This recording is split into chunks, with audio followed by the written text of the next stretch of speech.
नमस्कार। आज मैं फिर आपके सामने अपराध की एक और घटना लेकर आया हूं। आज के अपराध की घटना थोड़ी पुरानी है, ज़्यादा नहीं, थोड़ी पुरानी है। राज्य है बिहार, जगह है पटना रेलवे स्टेशन यानी पटना जंक्शन। तारीख थी 13 फरवरी 2023। देर रात में पटना रेलवे स्टेशन के प्लेटफॉर्म नंबर 8 पर धनबाद पटना इंटरसिटी एक्सप्रेस आकर रुकी। इंटरसिटी एक्सप्रेस में कहीं भी किसी दो शहरों के बीच के इंटरसिटी एक्सप्रेस में एक स्टार्टिंग स्टेशन है और एक लास्ट स्टेशन है या अंतिम स्टेशन है।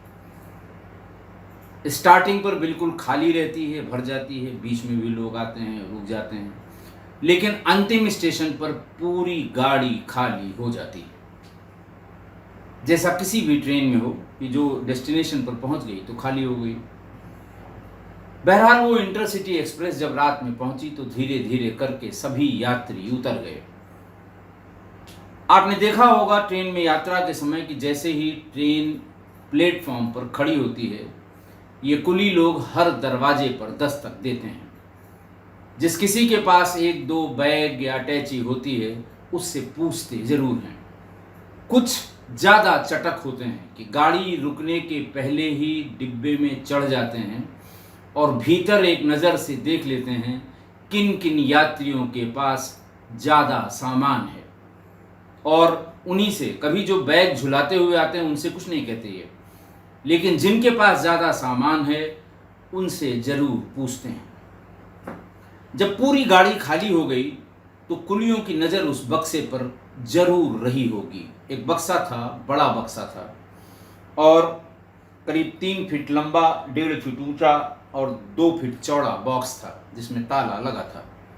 किसी न किसी कुली की नज़र होगी कि ये बक्से वाला आएगा तो इससे पूछेंगे तो मजबूरी में ये मुझे तय करेगा, फिर मैं इसको सिर पे ला दूंगा और फिर प्लेटफॉर्म के बाहर ले जाऊंगा।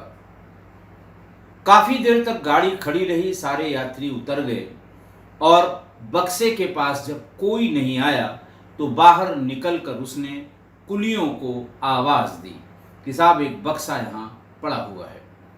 फौरन कुली और जीआरपी के सिपाही ये बिल्कुल चोंच से चोंच मिलाकर काम करते हैं। कुली भीतर की खबर सिपाहियों को देता है और सिपाही कुलियों की देखभाल करते हैं। बहरहाल पास में खड़े या उस पर्टिकुलर ट्रेन को अटेंड करने वाले जीआरपी के सिपाहियों को इन कुलियों ने बताया कि साहब इंजन से तीसरे नंबर के डब्बे में एक बड़ा बक्सा जिसमें ताला बंद है, पिछले आधे घंटे से उसका कोई मालिक उस बक्से के पास नहीं पहुंचा है। जीआरपी के सिपाही भी गए, देखा, आवाज़ लगाई, पूरे डिब्बे में चहलकदमी की, कोई आदमी नहीं था और फिर उसको 2 सिपाहियों ने और कुलियों की मदद से बाहर निकालकर प्लेटफॉर्म पर रख दिया।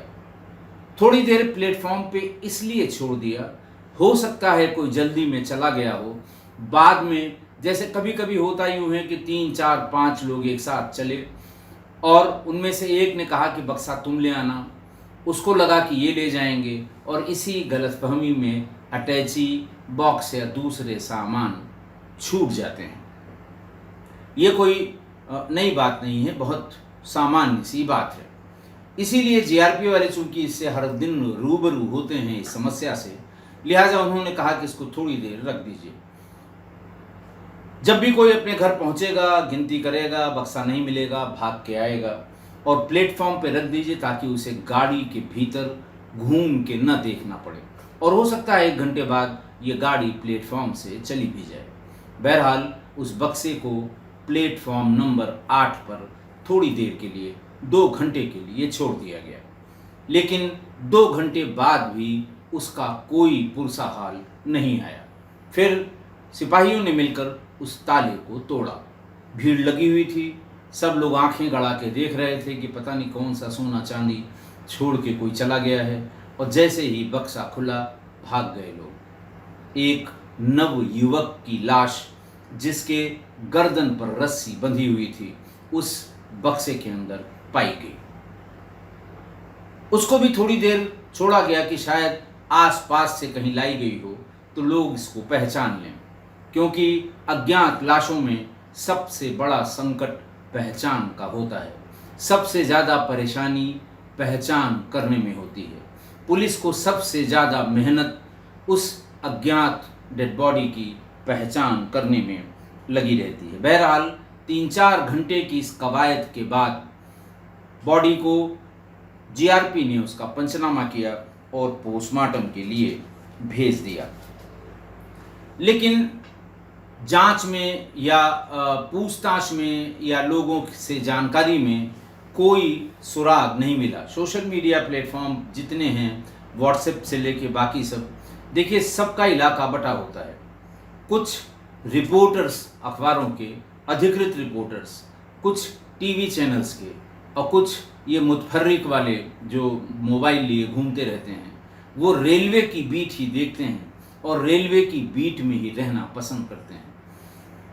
उन्होंने भी अपना फ़ोटो खींची उसकी और तमाम व्हाट्सएप ग्रुप्स में ये सर्कुलेट होती रही। दिन भर के प्रयास के बाद भी उसे पहचाना नहीं गया। पुलिस ने अंदाज़ा लगाया कि उम्र इसकी कम है और ऐसा लगता है आशनाई के चक्कर में इसकी जान गई है। गाड़ी चूंकि धनबाद से चलती है, ये हो सकता है कि धनबाद में ही किसी ने इस बक्से को लाद दिया हो और फिर वहाँ से अगले स्टेशन पर उतर कर भाग गया हो। बॉडी यहाँ तक पहुँच गई। बहरहाल पुलिस ने इसका एक हुलिया तैयार किया। मैंने आपको बहुत बार बताया है कि पुलिस पोस्टर लगाती है सभी सार्वजनिक स्थानों के सूचना पट पर। इस तरह के अगर अज्ञात लाश या अज्ञात चीज़ों के बारे में लिखा होता है कि जो कोई पहचाने या जिसका हो वो ले जाए। बहरहाल अब बारीकी से देखिएगा कि पुलिस ने कोई चीज़ ऐसी छोड़ी नहीं कि किसी भी एक चीज़ के बारे में जानकारी होने पर इस अज्ञात व्यक्ति की पहचान हो सकती है। लिखा गया उस पोस्टर में कि उम्र लगभग 20 से 25 वर्ष, रंग सांवला, दाढ़ी, काले बाल, आगे के बाल बड़े और पीछे के बाल छोटे कटे हुए, कद करीब 5 फीट 5 इंच, पतली काठी, काली जीन्स पैंट, मतलब जीन्स की पैंट काले रंग की, नीले रंग की छींटदार शर्ट और पीले रंग का जैकेट। आगे उस जो सार्वजनिक सूचना पुलिस ने छपवा के चिपकाई थी उसमें ये भी लिखा हुआ था कि युवक ने ग्रे और काले कलर की चेकदार मफलर और ब्राउन रंग की बेल्ट पहनी हुई है। इसके बाद भी लिखा कि जीन्स पैंट के अंदर काले रंग का ट्राउजर जैसा हाफ पैंट होता है वो भी पहने हुए है। आगे और लिखा आइडेंटिफिकेशन के लिए कि कमर में काले रंग का कमरबंद, डोरा जिसे कहते हैं, दाहिने हाथ में स्टील का कड़ा तथा लाल सूत का धागा, पतली मूछें, गले में 2-3 फेरे रस्सी लिपटी हुई। यानी अज्ञात व्यक्ति की शिनाख्त के लिए अगर इनमें से 2-3 चीज़ों के बारे में किसी को जानकारी हो तो वो उसको पहचान लेगा। कद से, काठी से, बाल से, मूंछों से। बड़ा स्पेसिफिक डिस्क्रिप्शन जीआरपी ने अपने पोस्टर में लिखा और कमोबेश यही डिस्क्रिप्शन सभी अज्ञात शब्द या अज्ञात चीज़ों के लिए लिखा जाता है। पुलिस भी लिखती है, लेकिन जीआरपी ने इस बार बहुत ही पर्टिकुलर ये नोटिस दी थी ताकि पहचानने में दिक्कत न हो। बहरहाल पहचान नहीं हो पाई अगले 24 घंटों तक। फिर हुआ ये कि 13 फरवरी को एक लोकल थाने में, बिहार के एक लोकल थाने में एक कंप्लेंट भी दर्ज की गई और उसमें ये बताया गया कि शेखपुरा जिले के कमालपुर का रहने वाला एक व्यक्ति जो कलकत्ता में रहकर नौकरी करता था और जिसका हुलिया ये है, जैसे पतली कद काठी, पतली मूछें, उम्र 22 साल, क्योंकि जिसके घर का आदमी है वो तो उम्र एग्जैक्ट लिखाएगा, वो अंदाज से 20 से 25 के बीच नहीं लिखाएगा। बहरहाल जो कुछ भी उस लाश के डिस्क्रिप्शन में था, आधी से ज़्यादा चीज़ें घर वालों ने लिखा दी। और फिर इस बीच में इसकी फ़ोटो धनबाद से लेकर पटना तक के सारे स्टेशन मास्टर्स, जीआरपी के सभी थाने चौकी और जीआरपी के सभी एसओस को भेज दी गई थी कि कहीं पर कोई मिसिंग या गुमशुदगी लिखी हुई हो तो उसकी इत्तला पटना को की जाए। जब ये शेखपुरा जिले के कमालपुर के आदमियों ने, कमालपुर में लोगों ने शेखपुरा कमालपुर के उस थाने पर यह सूचना दी, तो ये भी धीरे धीरे वायरलेस के जरिए प्रसारित की जाने लगी और तब ये कनेक्ट हो पाया कि इस तरह की एक लाश पटना में बक्से में मिली थी जिसमें ताला बंद हुआ था और इस संबंध में वहाँ पर मुकदमा भी लिखा गया है, FIR नंबर 86/23। ये बात कमलापुर में परिवार वालों को बताई गई। वो फौरन भागकर पटना जंक्शन आ गए, जीआरपी से संपर्क किया। पोस्टमार्टम हो चुका था, कपड़े सब निकाल कर पोस्टमार्टम हाउस से एक बंडल में बनाकर जीआरपी थाने को भेज दिए गए थे। सारे कपड़े निकाले गए। घर वालों ने देखते ही बिना किसी डाउट के पहचान लिया कि ये उनके घर के जगत नाम के व्यक्ति की है जिसकी उम्र 22 साल है। पुलिस ने जगत का मोबाइल नंबर उनके परिवार वालों से लिया। जगत के मोबाइल नंबर की CDR फौरन निकाली गई।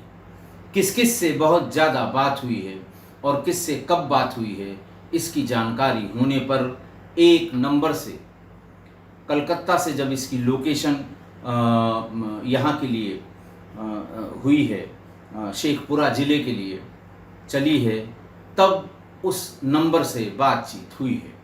उस नंबर ने इसको फ़ोन किया, उसके बाद ही ये मूवमेंट में आ गया। फिर ट्रेन के ट्रैक की सैलाइडी मिलती चली गई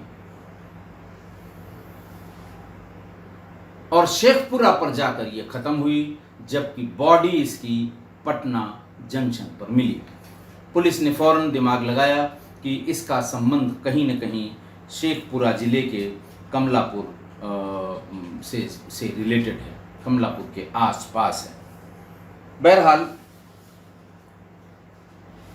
उस अंतिम फ़ोन के बारे में पुलिस ने जब जानकारी की तो वो एक महिला निशा का निकला।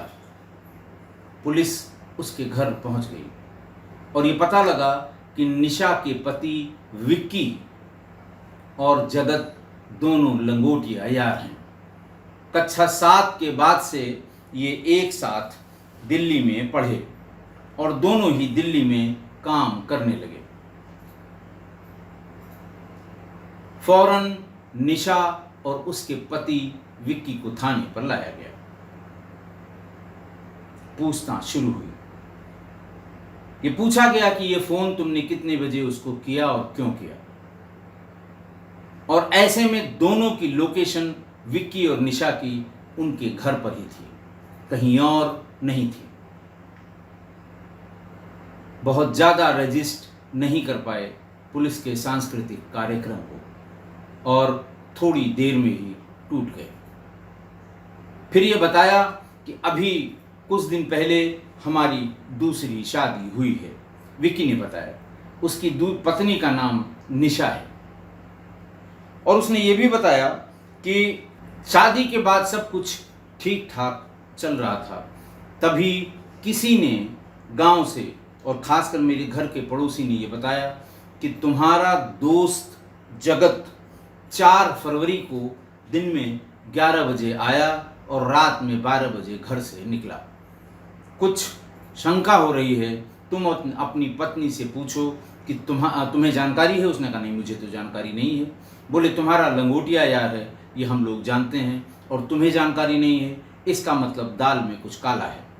अपनी पत्नी को फ़ोन करके पूछो कि वो क्या करने दिन में 11 बजे से रात में 12 बजे तक तुम्हारे घर पर रहा है। कान खड़े हो गए विक्की के। वो फौरन भाग कर घर आ गया। घर आते ही पहले उसने सामान्य सी बातचीत की, रात में फिर बात को छेड़ा कि जगत आया था।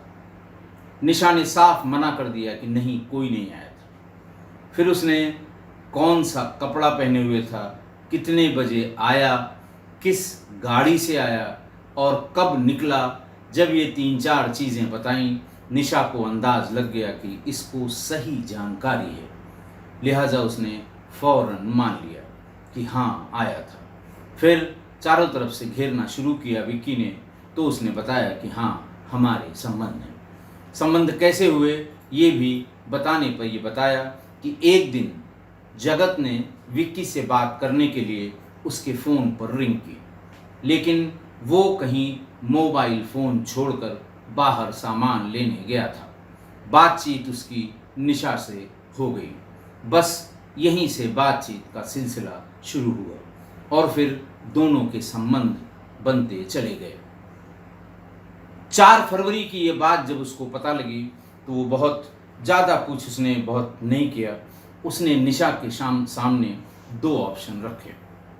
पहला कि अगर तुम्हें जगत के साथ या तुमको जगत अच्छा लगता है तो तुम उसके साथ रहो, अभी मेरा घर खाली कर दो, सामान लो और जगत के पास चली जाओ। तुम चाहो तो जगत से फ़ोन करके इस बारे में पूछ भी लो कि क्या वो तुमको रखेगा।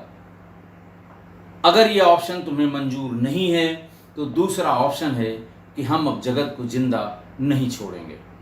जगत ने मेरे साथ धोखा किया है, विश्वासघात किया है, दोस्ती में पीठ पर छुरा मारा है।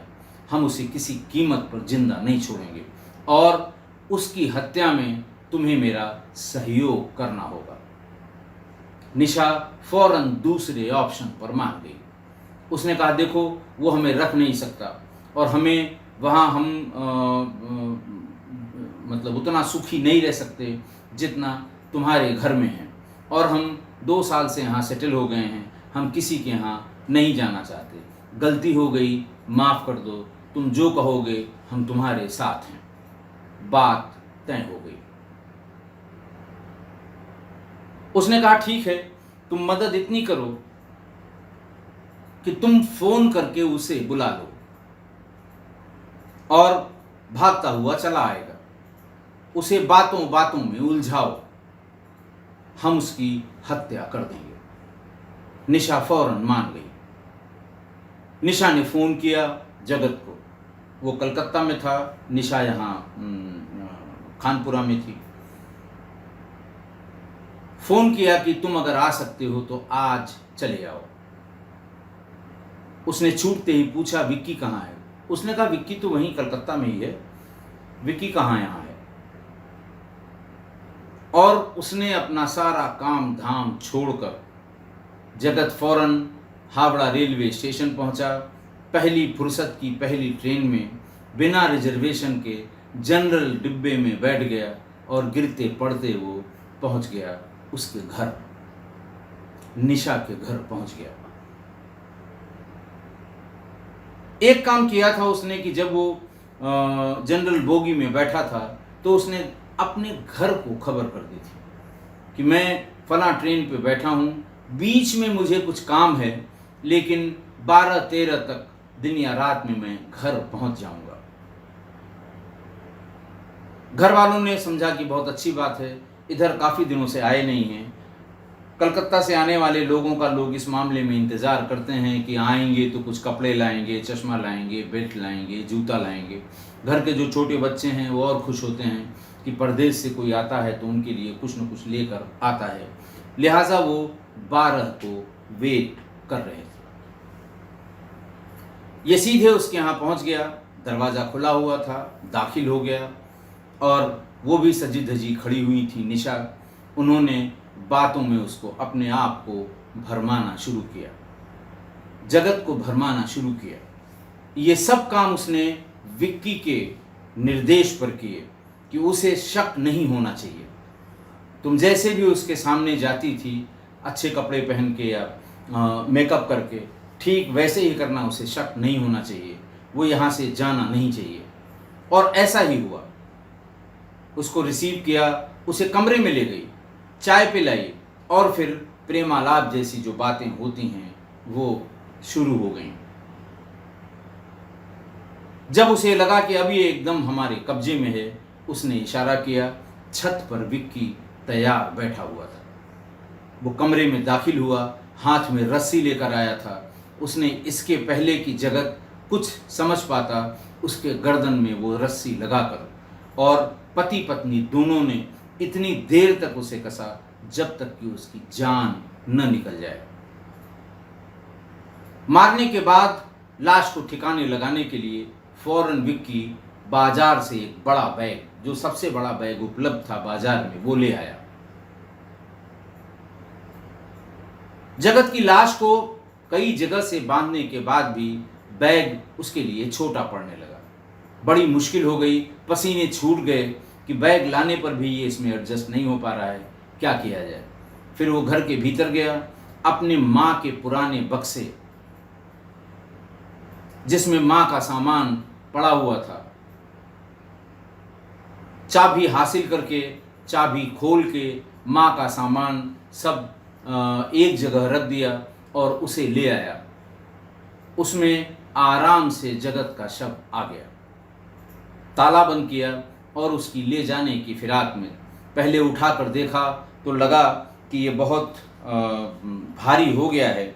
लिहाजा उसने अपने दोस्त बिट्टू को बुलाया और बिट्टू से कहा कि पहले हम लोग प्लान बताया कि हम लोग इसको यहाँ से ले चलेंगे लखीसराय स्टेशन, जो इसके घर से 1 किलोमीटर 1.5 किलोमीटर की दूरी पर था, कि लखीसराय ले चलेंगे और विक्रमशिला एक्सप्रेस का टाइम हो जाएगा, विक्रमशिला में इसको रख देंगे और वो फाइनली जब दिल्ली जाकर खड़ी होगी तब इस बक्से का पता लगेगा, तब ये खोला जाएगा और दिल्ली में यहाँ के आदमी की पहचान नहीं हो सकती। आज भी दिल्ली में ट्रेनों में मिली हुई अज्ञात लाशों में 50% से ज़्यादा की पहचान नहीं हो पाई पिछले 10 सालों में। इसलिए दिमाग उसने पूरा लगाया। फिर उसके दोस्त बिट्टू ने कहा कि हर जगह सीसीटीवी कैमरे लगे हैं, इनसे कैसे बचोगे। उसने कहा अभी इसका भी तरीका बताता हूँ। सीधे कंट्रोल रूम में पहुंचा जहां पर सीसीटीवी के फीड्स फुटेज इकट्ठा होते हैं। भीतर घुसने के रास्ते से और स्टेशन तक प्लेटफॉर्म तक पहुंचने के लिए उसने एक बहाना बनाया। उसने कहा कि भैया मेरा बैग यहीं रखा हुआ था, पता नहीं कौन लेकर चला गया। वहाँ वाले कैमरे में देखिए कुछ दिखाई देता है। सीसीटीवी फीड रीड करने वाला जो वहाँ पर सिपाही बैठा था, उसने कहा देख नहीं रहे हो, 54 में से सिर्फ 8 काम कर रहे हैं, बाकी सीसीटीवी सब खराब हो गए हैं, कोई ठीक कराने वाला नहीं है। उसने कहा साहब बाकी से मतलब नहीं है, यहाँ और यहाँ इन 3 जगह पे देख लीजिए, अगर यहाँ पर कोई ले गया होगा तो हम उसे पहचान लेंगे। उसने फ़ौरन एक नज़र स्क्रीन पर डालकर ये बताया कि ये चारों कैमरे खराब हैं। काम बन गया विक्की का। फ़ौरन घर पहुंचा और बिट्टू से बताया कि हम आराम से वहाँ से लेकर निकलेंगे, प्लेटफॉर्म पर छोड़ देंगे, कोई भी सीसीटीवी कैमरा काम नहीं कर रहा है। दोनों ने ऐसा ही किया। सिर पर उस बक्से को रखा, वहाँ पर पहुँचा, लेकिन विक्रमशिला की जगह पहले ये इंटरसिटी आ गई, धनबाद पटना इंटरसिटी पैसेंजर गाड़ी। चूंकि वही होता है ना, चोर की दाढ़ी में तिनका, उसकी समझ में आया कि विक्रमशिला आ गई है, और आनन फानन में जहाँ पर ये बॉक्स उन्होंने रखा था वहीं पर इंजन से तीसरा डिब्बा था, और दोनों ने मिलाकर उसे बीच में पहले या दूसरे कूपे में ले जाकर भिड़ा दिया, उसे वहाँ रख दिया, और मौका देखकर उसी रास्ते से, जिस रास्ते से वो आए थे, जहाँ के सीसीटीवी कैमरा काम नहीं कर रहे थे, उसी रास्ते से भाग खड़े हुए।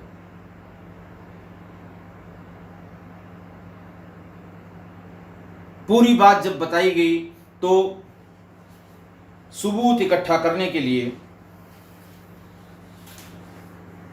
पुलिस ने ये जानने की कोशिश की कि क्या वाकई ये रास्ते में जो 2-3 सीसीटीवी लगे हुए हैं वो काम नहीं कर रहे हैं। विक्की की बात एकदम सही निकली। एसपी जीआरपी ने एक टीम बनाई कि आखिर इनकी बातों का यकीन कैसे किया जाए। हमें मुकदमे को चलाने के लिए या ट्रायल के लिए एविडेंस की ज़रूरत पड़ेगी। लिहाजा मुख्यालय, जो डीएसपी मुख्यालय थे सुशांत कुमार चंचल, दानापुर के डीएसपी प्रशांत कुमार और पटना जंक्शन रेल के थानेदार रंजीत कुमार सिंह की एक स्पेशल टीम बनाई गई। इन सब ने प्लेटफॉर्म के सीसीटीवी बताई गई तारीख और समय पर छान लिए, लेकिन कहीं भी ये दोनों मैं बक्से के रिकॉर्ड नहीं हुए। फिर इन्होंने दिमाग लगाया कि आए तो बाहर से होंगे, तो स्टेशन के बाहर की सीसीटीवी चेक किए जाएं। इसमें पुलिस को सफलता मिल गई। स्टेशन के बाहर एक दवा की दुकान में लगी हुई सीसीटीवी में विक्की अपने सिर पर बक्से को लादे हुए और साथ साथ उसका दोस्त चल रहा था, इन दोनों की फुटेज मिल गई लखीसराय रेलवे स्टेशन के बाहर। और इसके बाद कई एक सीसीटीवी फुटेज बाहर से, यानी सिटी के भीतर से रेलवे स्टेशन तक पहुंचने के इनके मिल गए। बाकी सब कनेक्शन कड़ियों से कड़ी को जोड़कर पूरी स्टोरी जितनी उसने बनाई थी वो सही साबित हुई। तीनों को गिरफ्तार करके और तीनों को जेल भेज दिया गया।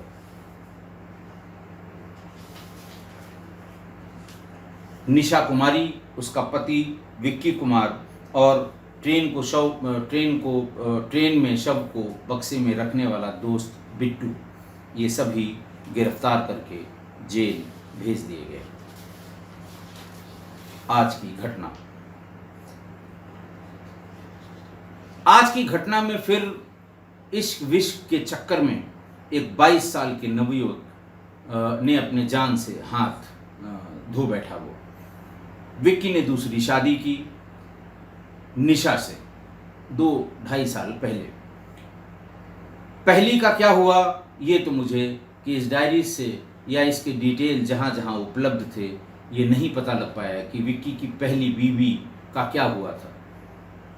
वो कहीं चली गई थी या उसकी मृत्यु हो गई थी, तलाक हो गया था, इसके बारे में नहीं पता। लेकिन मेरा एक्सपीरियंस ऐसे केसेस में मुझे जो अंदाज़ लग रहा है वो ये है कि इसकी पहली पत्नी भी किसी के साथ चली गई होगी। तभी विक्की बहुत सतर्क था, और जब वो शादी के बाद पहली बार कलकत्ता अपने काम पे जा रहा था तो उसने अड़ोसियों पड़ोसियों को सेट कर दिया। मुखबिर जैसे होते हैं उस तरह से अपनी एक्टिविटी के लिए, मुखबिरी के लिए उनको सेट कर दिया, बाकायदा उनको कॉन्फिडेंस में लेकर। और जब जब वो कलकत्ता से आता था तो उनके लिए कोई न कोई सामान, जैसे सामान्य रूप से कलकत्ता से आने वाले वो सस्ते कपड़े, ट्रैक सूट बहुत लोग ले आते हैं बांटने के लिए, सस्ते मिलते हैं इसलिए ट्रैक सूट, और चश्मा, जूता, सस्ता वाला जूते वहाँ बहुत सस्ते मिलते हैं, और पटरी पर यानी फुटपाथ पर बिकने वाले जूते तो बहुत ही सस्ते मिलते हैं, तो वो देने लेने के काम आते हैं। बहरहाल वो उन लोगों को ला के दिया करता था, वो भी प्रसन्न रहा करते थे। और जब वो अपने काम पर जाता था तो दिन में एक आध बार इन लोगों से हाल चाल ले लिया करता था। इन्हीं उसके कॉन्फिडेंस में जो मुखबिरी के लिए उसने सेट कर रखे थे लोग अड़ोसी पड़ोसी, उन्हीं में से एक ने इसको एक दिन बताया कि 2 फरवरी को तुम्हारे घर में 11 बजे तुम्हारा दोस्त आया था दिन में, और गया वो रात के 12 बजे। ये कपड़ा पहने था, ऐसा जूता पहने हुआ था, इस वाहन से आया था, और कुछ शंका सी लग रही है इतने लंबे समय के लिए वो क्यों तुम्हारे घर में रुका था, तुम्हारी जानकारी में है कि नहीं। विक्की ने बताया कि नहीं, मेरी जानकारी में नहीं है। उन्होंने कहा तुम पूछना अपनी पत्नी से क्यों आया था, अगर वो मना करती है तो उसको सारी डिटेल बताना, किधर से आया था, कितने बज के कितने मिनट पे आया था, कितने बजे बाहर निकला, कौन सी शर्ट पहने था, कौन सी पैंट पहने था। और बात यही हुई। विक्की के ये सारी बात सुनते ही कान खड़े हो गए। वो बजाय पूछने के सीधे अपने घर पहुंचा, और थोड़ी देर में माहौल को सामान्य करने के बाद उसने जगत के घर में आमद के बारे में निशा से पूछा। सुनते ही वो हड़बड़ा गई और ये कहा कि नहीं, किसी ने गलत बताया है, कोई नहीं आया था। तब उसे एग्जैक्ट टाइम और कपड़ों के बारे में बताया गया। जैसे ही इतनी डिटेल में बात बताई गई, निशा को लगा कि इसे पता है। वो फौरन मान गई कि हाँ वो आया था। फिर बातों में घेरने में विक्की ने उससे ये कबूल करा लिया कि उन दोनों के संबंध हैं। विक्की ने अब बिना अपना टेम्पर लूज किए उसके सामने 2 ऑप्शन रखे कि चलो, जब तुमने मान ही लिया कि तुम्हारे उसके संबंध हैं तो तुम चाहो तो उसी के साथ रहो, मेरा घर फौरन खाली कर दो, और अगर मेरे घर में रहना चाहती हो तो तुम्हें दूसरे ऑप्शन पर विचार करना होगा कि मैं उसे मारूंगा ज़रूर, तुमको उसमें मदद करनी पड़ेगी। और निशा फौरन दूसरे ऑप्शन पर राजी हो गई। उसने पूछा कैसे तुम्हारी मदद करनी है। उसने कहा उसे फ़ोन करके मैं बताऊंगा किस दिन, उस दिन उसे फ़ोन करके बुला लो और ये बता दो कि विक्की घर पर नहीं है, वो कलकत्ता में ही है, और अगर तुम्हारी बात सही है तो वो भाग कर आ जाएगा। बस मुझे यही देखना है, उसके बाद बाकी सब मैं करूंगा। निशा ने वही किया। विक्की उस ट्रैप में फंस गया और जान से गया। जगत से यही गलती हुई।